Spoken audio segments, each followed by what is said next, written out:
কোনো গাছের বয়স 10 বছর, কোনোটি 20, আবার কোনোটির 32 বছর। ছোট টবে দাঁড়িয়ে থাকা বট, তেঁতুল সহ নানা প্রজাতির এই বনসাইগুলো যেন প্রকৃতির এক জীবন্ত শিল্পকর্ম। আগারগাঁওয়ের মাসব্যাপী জাতীয় বৃক্ষমেলায় মিলছে এরকম সব বাহারি গাছ। আছে ফুল, ভেষজ সহ নানা জাতের গাছের চারাও। দেখা মিলছে অ্যামাজন লিলি কিংবা অ্যামাজন অঞ্চলের ফল আরবিউরো। শুধু কেনাকাটা নয়, গাছকে কাছে থেকে চিনতে ও নতুন কিছু জানতে পরিবার নিয়ে মেলায় আসছেন অনেকে।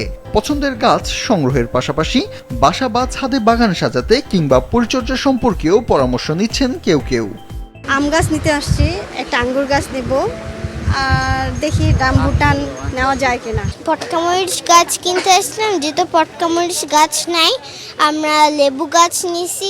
আজকে কয়েকটা ফল দেখার জন্য এসেছি। একটা হচ্ছে জাপটিকাবা, এবিউ, তারপর হচ্ছে ম্যাঙ্গোস্টিন। তো এখানে যখন আমি দিয়াবাড়ি থেকে পিসলিটা 100 টাকা বা 150 টাকা দিয়ে কিনছি, এখানে চেয়েছে আমার কাছে 800 টাকা, যেটা একটু বেশি হয়ে যায়।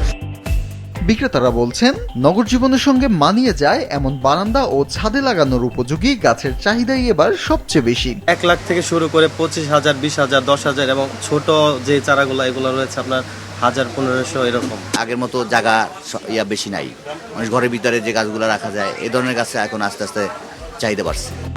7 আগস্ট পর্যন্ত প্রতিদিন সকাল 9টা থেকে রাত 8টা পর্যন্ত চলবে এই মেলা। ফাহিয়ান হামিম, মাছরাঙা সংবাদ, ঢাকা।